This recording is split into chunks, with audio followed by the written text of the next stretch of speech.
Hi, my name is Francois and I am a super teacher. Using video in your lessons can be a great strategy because it grabs the attention of the learners. Sadly, few teachers use video when they teach. And if they use video in their lessons, they normally use it to replace the teacher. In this episode, I will discuss how I use video in the classroom, and I will share some tips and tricks on how you can include video to make your lessons more interactive. But before we jump into the episode, a big thank you to Rob the Ranger. He supplied some video footage that I will be using in this episode as example of how you can use video in the classroom. You might remember Rob the Ranger from the interview I did with him a few weeks ago. If you'd like to see that episode, be sure to click on the link that'll pop up in the banner right there. And of course, at this stage of the episode, the question of the week. Remember, we include the question of the week so that we can start a discussion. And of course, this is how you earn your CPTD points. So be sure to answer the question in the comment section down below, because this is your proof that you engaged on this video for your CPTD points. So this week, my question is threefold. Firstly, do you use video in your lessons? Secondly, how often do you use it? And then thirdly, how do you use it? It would be great if you could share that in the comment section down below. With all of that being said, let's educate.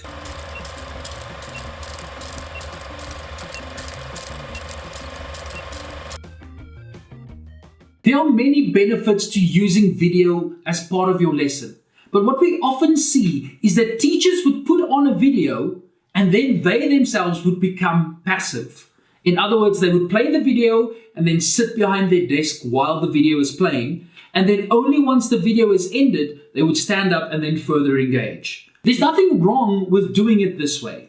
The challenge, however, is that everybody that's watching the video is quite passive. And you're not sure whether they are paying attention or whether it has any benefits to the people who watch it. So what I would like to propose is that we become more active when we choose videos or show videos to learners in the classroom. And of course, I'll show you one possible way in which you can do this. But one of the biggest challenges for teachers is finding the correct videos or videos that has an educational focus that you can use in your classroom. Along with that, the other challenge is that there's very little South African content on the internet. We often show videos that are created in the United States or maybe in Europe, but there are very little videos that come from Africa. When we show videos that comes from other continents, we basically show that it is almost better when you live there because there's more scientific advancement or there's more video content being produced, and we don't put such a great focus on South African content. So what would be great is if we get more content with a South African perspective. What would be great is if we use content or videos that has a South African point of view. So later in the episode, I will chat a little bit more about South African content creators and how you as a teacher can start creating your own content. But before we get there, we have to discuss what are the benefits to including video in your lessons. Now, you might think this is a no-brainer. Everybody loves watching television. Whether it is a specific program that you follow, or it's a character or a celebrity that you follow, it's a general rule that people pay attention when they watch television. So why not bring that into the classroom? Videos are great for those learners that learn visually or auditory. And it's combined in such a way that it portrays a story and really captures the attention of the audience. So including videos in your lesson will cause children to pay more attention, and maybe this brings the discipline in the classroom back into check.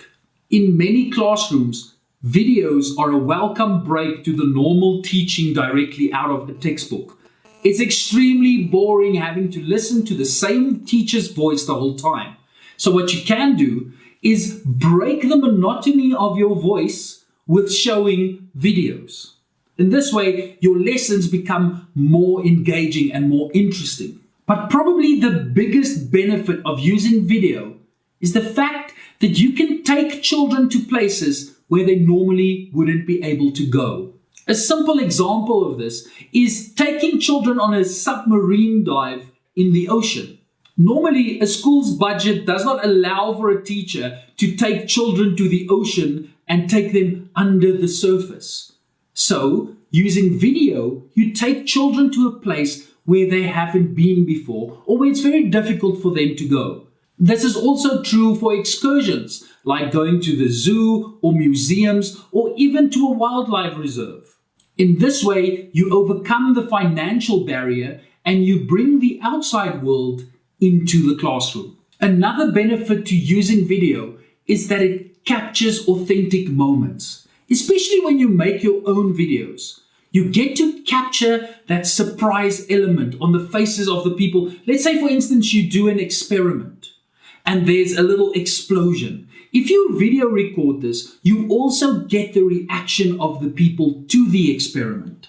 And then, of course, a major benefit is the fact that you can stop and rewind or rewatch or fast forward during a video so that you can rewatch the content on your own time.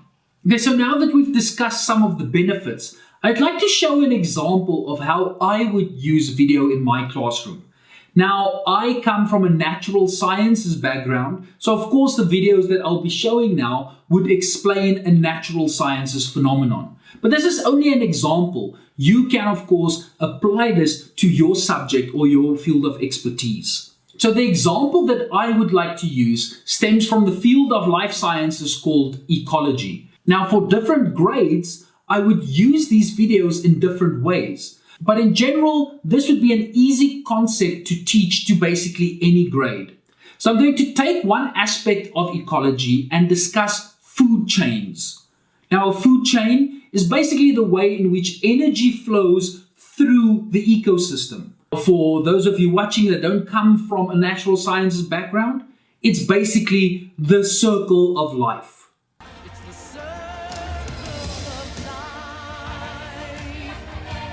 This is a very difficult concept to teach, especially if you only use the blackboard or if you try and explain it. By using visuals along with the explanation, it's much easier for the children to understand the concept. So in this proudly South African example of a food chain, we've got grass, buffaloes, lions, and hyenas. Each one of these organisms has got a different role to fulfill in an ecosystem. But basically what I'd like to explain is how the energy flows from one organism to the next. And I'll explain this using video. Now, before I show you the videos, I have to put in a little bit of a disclaimer here. Some of the video footage includes animals eating other animals. So if you are sensitive to video footage like this, maybe just skip forward to later on in the episode. But the idea is here to show that authentic moment of what it really looks like in the bushveld. You've been warned, but it would be great if you take this journey with me. The producers that you see here are grass and of course the trees. The producers are the organisms that make their own food through photosynthesis. This is how they capture the sun's energy. But in the same video, you also see a herbivore. The herbivore in this case is a buffalo, one of the big five. Herbivores, of course, only eat plant material. And in this video, you can see how the buffalo are grazing. They are eating the grass. In other words, the energy that is captured inside of the grass now moves to the buffalo. So when we move on to the next link in the food chain, we can use this video where lions are eating a buffalo. Now in this video, we don't see the lions actually catching the buffalo. We are merely seeing them eating the remains of the buffalo. Now lions, of course, are carnivores, which are animals that only eat meat. And in this instance, you can show authentically how the lions eat the meat. The energy that is now trapped within the body of the buffalo moves into the body of the lions. The next link in the food chain, we've got scavengers. Scavengers that are eating dead materials. In this case, it is a pack of hyena also eating a buffalo.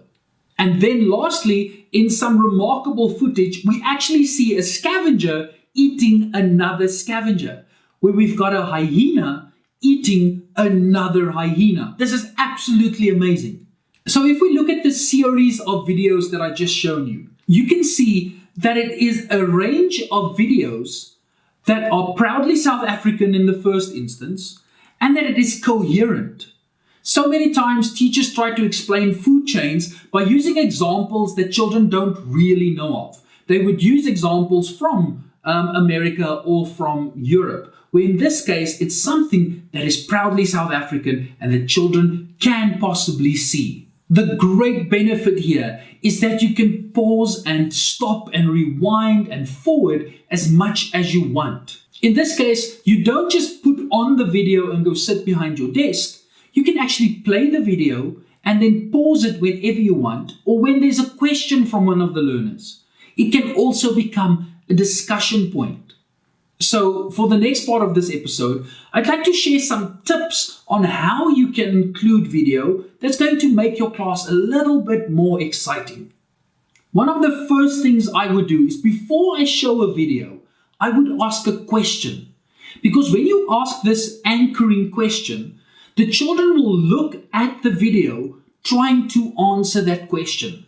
So they are no longer passive and just viewing, but they are looking for specific things. So for instance, I would ask a question before I played that initial video and ask them whether they can identify the different producers in the video. Or even ask them, can they identify the herbivore? In this way, they are looking to answer that question. Encourage children to take notes while they are watching the video. When you decide to pause a video, you can of course ask a question about whatever happened on the video, but you can also ask them to respond with arguments. There are some great examples of questions that you can ask. For instance, when you see the hyena eating the other hyena, it is very strange. So you can have them discuss why they think it's strange or why it is unique. And in this way, you encourage some arguments. Is it right that one hyena eats another hyena? These types of questions just brings your lesson to life. One thing that often happens when we watch videos in the life sciences classroom is that children ask questions that I don't necessarily know the answers to. Children will surprise you with the types of questions that they ask, and you can't possibly be prepared for everything. That's why Google is your best friend. Don't try and create this illusion that you know absolutely everything. If they ask a question and you don't know the answer, it's fine. Use Google to try and answer it. Or even better, have them go Google the question and see what answers they come up with. I've already said that it's important that children take notes while they watch the video. But you can also have them take notes collaboratively. Let them work with a partner, or maybe 3 children can work together, and let them take notes and discuss with each other. We of course know that repetition is very important when learning. So the great thing here is you can make the videos available to the learners and then also give a worksheet or a little project that goes hand in hand with the video, so that they have to watch it multiple times whilst they are answering the worksheet or doing the project. In this way, through repetition, they learn. One of the most exciting strategies that I use when children are watching videos is to let them remake the video on their own. While they are engaging with the process of making the video, of course, they'll also learn. What I mean with this is that you try and get the learners to reenact what they saw on the video, and then they can also, of course, film while they're doing the reenactment and get involved in the editing process. Because whilst making a video, they'll spend more time with the content and also learn. And then lastly, this is a tip that really works well. Try and give them the video before you start the lesson.